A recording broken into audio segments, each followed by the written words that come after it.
హైడ్రాకు చట్టబద్దతను కల్పిస్తూ త్వరలో ordinance రానుందని Hydraa commissioner Ranganath చెప్పారు. కొంతమంది హైడ్రా చట్టబద్దతపై ప్రశ్నిస్తున్నారని, కానీ ఇది చట్టబద్దమైనదేనని స్పష్టం చేశారు. కార్యనిర్వాహక తీర్మానం ద్వారా హైడ్రాను ఏర్పాటు చేసినట్లు చెప్పారు. ఆ మేరకు జీవో నెంబర్ 99 ద్వారా జూలై 19న హైడ్రా ఏర్పాటైందని వివరించారు. హైడ్రాకు చట్టబద్దత కల్పిస్తూ అక్టోబర్ నెలలోపు ఆర్డినెన్స్ రానుందన్నారు. హైడ్రాకు విశేష అధికారాలు కూడా రాబోతున్నాయని తెలిపారు.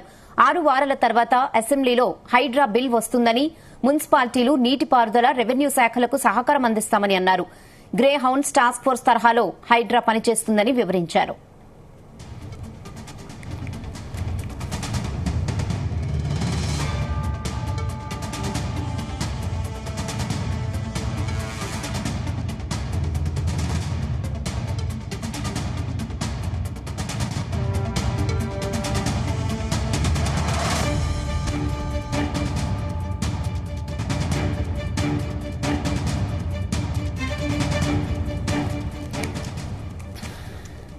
హైడ్రాకు చట్టబద్దతను కల్పిస్తూ త్వరలో ఆర్డినెన్స్ రానుందని హైడ్రా కమిషనర్ రంగనాథ్ చెప్పారు.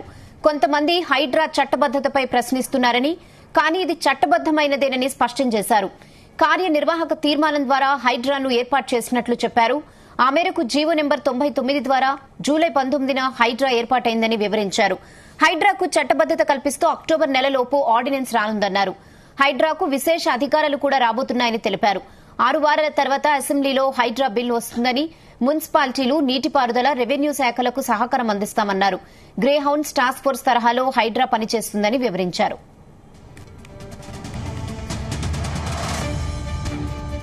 ఇదే విషయంపై మరిన్ని updates crime bureau chief Raviteja అందిస్తారు. రవితేజ, కొన్ని రోజులుగా హైడ్రా ఏర్పాటుపై కొన్ని అభ్యంతరాలు వ్యక్తం చేస్తూ, అనేక అనుమానాలు వ్యక్తం చేస్తూ హైడ్రాను రద్దు చేయాలంటూ కూడా ఏకంగా హైకోర్టులో ఒక పిటిషన్ కూడా దాఖలు చేయడం జరిగింది.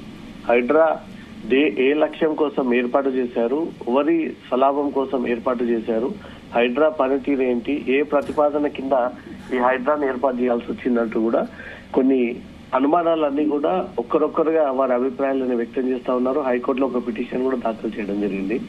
హైడ్రాను ఏర్పాటు చేస్తూ ప్రభుత్వం తీసుకొచ్చినటువంటి జీవో నెంబర్ 99 రద్దు చేయాలంటూ కూడా లక్ష్మి అనే పిటిషనర్ హైకోర్టులో ఈ పిటిషన్ దాఖలు చేయడం జరిగింది. హైడ్రా ఏర్పాటు నిబంధనలకు విరుద్ధంగా జరిగిందంటూ కూడా పిటిషనర్ కోర్టు దృష్టికి తీసుకెళ్లడం జరిగింది. జిహెచ్ఎంసీ యాక్ట్ ప్రకారం జిహెచ్ఎంసీకి ఉన్న అధికారాలను మరొక అథారిటీకి ఇవ్వకూడదు అంటూ కూడా లక్ష్మి అనే పిటిషనర్ కోర్టు దృష్టికి తీసుకెళ్లడం జరిగింది.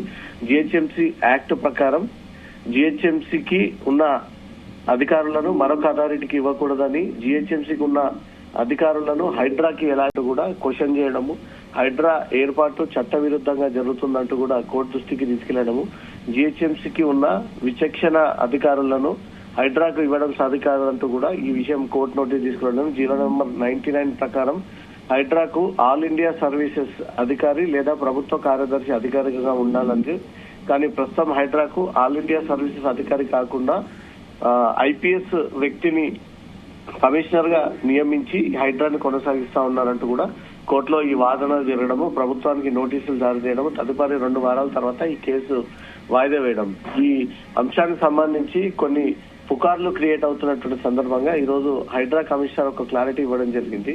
చట్టబద్ధంపై ప్రశ్నిస్తున్నారు, ఇది చట్టబద్ధమైనటువంటి స్పష్టం చేశారు రంగనాథ్. కార్యనిర్వాహక తీర్మానం ద్వారా హైడ్రాను ఏర్పాటు చేసినట్టు జీవో నెంబర్ 99 ద్వారా జూలై 19న హైడ్రా ఏర్పాటైందంటూ కూడా రంగనాథ్ ఈ విషయం పైన ఒక స్పష్టత ఇవ్వడం జరిగింది. హైడ్రాకు చట్టబద్ధత కల్పిస్తూ అక్టోబర్ నెలలోపే ఆర్డినెన్స్ రానుందని, హైడ్రాకు విశేష అధికారాలు కూడా రాబోతా ఉన్నాయంటూ కూడా ఈ విషయాన్ని హైడ్రా కమిషనర్ తెలియజేశారు. 6 వారాల తర్వాత అసెంబ్లీలో హైడ్రా బిల్ వస్తుందని, మున్సిపాలిటీలు, నీటిపారుదల, రెవెన్యూ శాఖలకు సహకారం అందిస్తామన్నారు. గ్రే హౌండ్స్ టాస్క్ ఫోర్స్ తరాలో కూడా హైడ్రా పని చేయనుంది. ఈ అనుమానాలకు ఎలాంటి కన్ఫ్యూజన్ నెలకొనాల్సినటువంటి అవసరం లేదు. దీన్ని చట్టబద్ధత కల్పిస్తూ త్వరలో ఒక ఆర్డినెన్స్ కూడా తీసుకురాబోతా ఉన్నారు. ఇప్పటికే హైదరాబాద్ లో ఇంప్లిమెంట్ అవుతున్నటువంటి అనేక డిపార్ట్మెంట్స్ ఏ రకంగా వ్యవహరిస్తా ఉన్నాయో ఆ రకంగానే హైడ్రా కూడా ముందుకు వెళ్ళబోతా ఉంది. అన్ని రకాల సౌకర్యాలతో, అన్ని రకాల అనుమతులతో ఎవరైతే రాష్ట్ర ప్రభుత్వం ఒక నిర్ణయాన్ని వ్యక్తం చేసి GHMC, HMDA, task force, municipality, metropolitan లాగా వివిధ శాఖలు రన్ అవుతా ఉన్నాయో హైడ్రా కూడా అలానే రన్ అవ్వబోతా ఉంది అంటూ కూడా త్వరలో ఆర్డినెన్స్ రాబోతోంది అంటూ కూడా రంగనాథ్ దీనిపైన ఒక స్పష్టమైనటువంటి ప్రకటన రిలీజ్ చేయడం జరిగింది. రెహానా, రవితేజ, ఇప్పుడు ఆర్డినెన్స్ వస్తే గనక రంగనాథ్ చెప్పినట్లు హైడ్రా ఇంకా స్ట్రాంగ్ అయ్యే అవకాశం ఉంటుందంటారా? ఇప్పటికే ప్రభుత్వం అధికారికంగా ప్రతిష్టాత్మకంగా ఈ ఆపరేషన్స్ చేపట్టాలంటూ కూడా అన్ని సౌకర్యాలు అన్ని అధికారాలు ఫుల్ పవర్స్ హైడ్రాకి అప్పగిస్తూ ఏ ఏరియాలో అయినా ఎంత పెద్ద స్థాయిలో అయినా అది ప్రభుత్వం అయినా ప్రైవేట్ అధికారులు అయినా ప్రభుత్వ భూములను కానీ ఎఫ్టీఎల్ కానీ బఫర్ జోన్లను కానీ నాలాలను కబ్జాకి గురి చేసి వారి భరతం పట్టింది అంటూ కూడా రాష్ట్ర ప్రభుత్వం అధికారికంగా ఒక కమిటీని వేసి ఆ కమిటీలో ముఖ్యమంత్రి రేవంత్ రెడ్డిని చైర్మన్ గా చేస్తూ మిగతా వాళ్ళందరినీ కూడా మెంబర్స్ గా చేసి మొత్తం 10 నుంచి 15 మంది ప్రభుత్వంలో ఉన్నటువంటి కీలకమైనటువంటి వ్యక్తులందరినీ కూడా దీంట్లో కమిటీలో పొందుపరిచి ఈ హైడ్రాను ఏర్పాటు చేయడం జరిగింది. గతంలో జిహెచ్ఎంసీ ఎన్ఫోర్స్మెంట్ హెచ్ఎండిఏ పరిధిలో ఉన్నటువంటి అధికారులందరినీ కూడా ఆ పాత శాఖలన్నీ రద్దు చేస్తూ దాంట్లో రద్దయినటువంటి శాఖ సభ్యులందరినీ కూడా తీసుకొచ్చి హైడ్రాలో మార్చేసి హైడ్రాతో ఇక్కడ నుంచి ముందుకు వెళ్ళాలి. చెరువుల పరిరక్షణ ఒకటి, హైదరాబాద్ ని కాపాడడం కోసం ఒకటి, నాలాలని పరిరక్షించడము, ప్రభుత్వ భూములు ఫారెస్ట్ ల్యాండ్స్ ఏవైతే ప్రభుత్వానికి చెందినటువంటి ఎక్కువగా ఆక్రమణకు గురయ్యాయో వాటన్నిటిని కూడా రక్షించాల్సినటువంటి బాధ్యత హైడ్రాదే అంటూ కూడా పూర్తి బాధ్యతలు హైడ్రా పైన పెట్టి దానికి కమిషనర్ గా ఐపీఎస్ అధికారి రంగనాథ్ని నియమిస్తూ గతంలోనే ప్రభుత్వం అధికారికంగా ఈ నిర్ణయం తీసుకుంది. అసెంబ్లీలో సైతం ఈ విషయాన్ని తెలియజేస్తుంది. కొంతమంది అనుమానాలు వ్యక్తం చేస్తూ అనేక ఆరోపణలు చేస్తా ఉన్న దానిపై మాత్రం రంగనాథ్ ఒక క్లారిటీ ఇచ్చి త్వరలో అధికారికంగా ఆర్డినెన్స్ కూడా రాబోతా ఉందంటూ కూడా ఈ ప్రకటన రిలీజ్ చేయడం జరిగింది. అలాగే కోర్టులో ఇప్పటికే ఆర్డినెన్స్ వ్యతిరేకంగా పిటిషన్ కూడా వేశారు కదా, మరి తీర్పుపై ఎటువంటి డెసిషన్ వచ్చే అవకాశం ఉంటుందంటారు? ప్రభుత్వానికి నోటీసులు జారీ చేశారు. ప్రభుత్వం దీనిపైన కౌంటర్ దాఖలు చేయాల్సి ఉంటుంది. హైడ్రా ఏ ప్రతిపాదన కింద ఈ సంస్థను ఏర్పాటు చేశారు, ఎలాంటి పవర్స్ ఇచ్చారు, హైడ్రా ఏం పని చేయబోతా ఉంది, ఎలాంటి డిపార్ట్మెంట్స్ తో కలిసి హైడ్రా ముందుకెళ్లబోతా ఉంది, వీరి లక్ష్యం ఏంటి, కేవలం కూల్చివేతలేనా లేదా పరిరక్షించేటువంటి కార్యక్రమాలు కూడా హైడ్రా ఏదైనా చేపడతా ఉందనే దానిపై కూడా మొత్తం పూర్తి స్థాయిలో ప్రభుత్వానికి చెందినటువంటి అధికారులు కౌంటర్ రూపంలో ఇది కోర్టుకి తెలియజేసేటువంటి అవకాశాలు కూడా ఉన్నాయి. హైడ్రా ఏర్పాటు విషయంలో రాష్ట్ర ప్రజలందరూ హైదరాబాద్ ప్రజలు ముఖ్యంగా వీటన్నిటిని కూడా స్వాగతిస్తా ఉన్నారు. కొంత పార్టీ వ్యతిరేకత ఉన్నటువంటి వారు మాత్రమే ఇది పొలిటికలైజ్ గా దీన్ని రూమర్స్ క్రియేట్ చేసి కొంత కన్ఫ్యూజన్ క్రియేట్ చేసినప్పటికీ హైడ్రా మాత్రం స్పష్టంగా వారికి ఉన్నటువంటి అధికారాలు వారికి ఉన్నటువంటి లక్ష్యం దానిపైన స్పష్టంగా ముందుకు వెళ్తూ ఏదైతే ప్రభుత్వ భూములని ఎఫ్టీఎల్ భూమిని ఇన్ని రోజుల పాటు గతంలో ఉన్నటువంటి గూగుల్ మ్యాప్లు ఏ విధంగా ఉన్నాయి, ప్రస్తుతం 2024 గూగుల్ మ్యాప్లు ఏ రకంగా ఉన్నాయనే దానిపై కూడా అన్ని పోల్చి చూసి అక్రమణకు గురైనటువంటి ఎవరిని కూడా వదిలేదు లేదనే ఒక లక్ష్యం కోసమే హైడ్రా ఏర్పాటు చేయడము. హైదరాబాద్ లో అనుకోకుండా ఏదైనా పెద్ద విపత్తు వచ్చినప్పుడు ప్రజలని వ్యక్తులని కాపాడాల్సినటువంటి బాధ్యత, ఆ కాలనీలు మునిగిపోతే అదంతా కూడా రెస్క్యూ చేయాల్సినటువంటి బాధ్యత హైడ్రా కూడా ఈ పవర్స్ అందజేస్తూ ఒక పక్క కూల్చివేతలు, మరో పక్క రెస్క్యూ చేయడము, మరో పక్క విపత్తులన్నీ కూడా ఎదుర్కోవడానికి సరైనటువంటి టీం కోసమే ఈ హైడ్రాని ఏర్పాటు చేస్తూ రాష్ట్ర ప్రభుత్వం ఈ నిర్ణయం తీసుకోవడం జరిగింది. అలాగే హైడ్రాకు ఇంకా విశేష అధికారాలు రాబోతున్నాయని అంటున్నారు రంగనాథ్. సో ఇంకా కొత్త రూల్స్ ఏమైనా తీసుకురాబోతున్నారా? ఎలా చూడొచ్చు దీన్ని? హైడ్రాకు నూతనంగా ఒక పోలీస్ స్టేషన్ కూడా అవసరం అంటూ కూడా రాష్ట్ర ప్రభుత్వం దీన్ని పరిశీలన చేపట్టింది.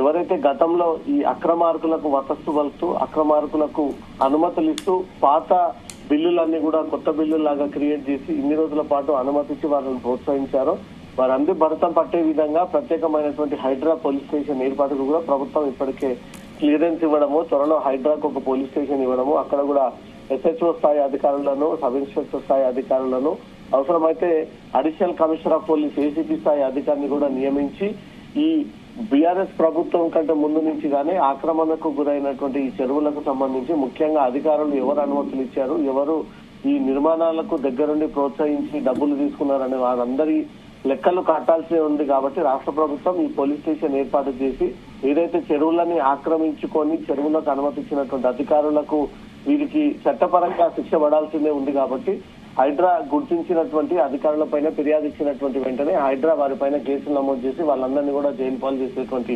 ఆలోచనతో ఫుల్ పవర్స్ ఇస్తూ ఇటీవల 22 మంది ఎఫిషియన్సీ సమర్థవంతమైనటువంటి పోలీసింగ్ లో పేరు పొందినటువంటి అధికారులని హైడ్రాకి అటాచ్ చేస్తూ 22 మంది పోలీస్ అధికారులు గణేష్ నిమజ్జనం ముగిసినప్పటి నుంచి నెక్స్ట్ డేగా ఇంకెక్కడైతే గచ్చిబౌలి, మాదాపూర్, షేక్పేట్ నాలా, టోలీ చౌకీ ప్రాంగణంలో ఈ నాలాలు కబ్జాకు గురయ్యావో వీటన్నిటి కూడా పరిరక్షణలో భాగంగా ఈ కొత్త టీం పనిచేస్తూ ఎవరైతే అడ్డుకోవడానికి వచ్చినా ఆ విధులకు ఆటంకం కలిగించేటువంటి ప్రయత్నం చేసినా, హైడ్రా బెదిరించి ఒంటిపై కిరోసిన్ వేసుకొని చనిపోతామంటే ఈ రకంగా విధులకు ఏదైనా ఆటంకం కలిగిస్తే వీరందరిపైన కూడా కేసులు నమోదు చేసి వారందరినీ కూడా జైలుకు పంపించేటువంటి ఆలోచనలో హైడ్రా ఒక పవర్ఫుల్ మిషన్ గా, హైడ్రా ప్రభుత్వం అనుకున్నటువంటి లక్ష్యం నెరవేరే వరకు, హైడ్రా అనుకున్నటువంటి ప్రతి పనిని తీర్చిదిద్దేంత వరకు కూడా ఎక్కడ కూడా వెనుకడుగేసి లేదంటే కూడా రాష్ట్ర ప్రభుత్వం నిర్ణయం.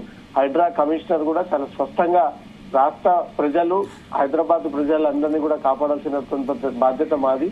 సేవ్ హైదరాబాద్ పేరుతో ఈ హైడ్రా చేపడుతున్నటువంటి పనులందరినీ కూడా అందరూ ప్రశంసలు కురిపిస్తూ, హైడ్రా లాంటి వ్యవస్థ ఇప్పటి వరకు హైదరాబాద్ లో ఉంటే ఈ పాటికి చెరువులన్నీ కూడా పరిరక్షించి ఉండేది, ఈ కబ్జా కోరులంతా కూడా జైల్లో ఉండేదంటూ కూడా ఈ విమర్శలు వ్యక్తం అవుతా ఉన్నాయి. కాబట్టి రాష్ట్ర ప్రభుత్వం ఇస్తున్నటువంటి ఆదేశాల మేరకే ఈ హైడ్రా కొనసాగుతోంది. Rehana. Okay Raviteja, thanks for the updates.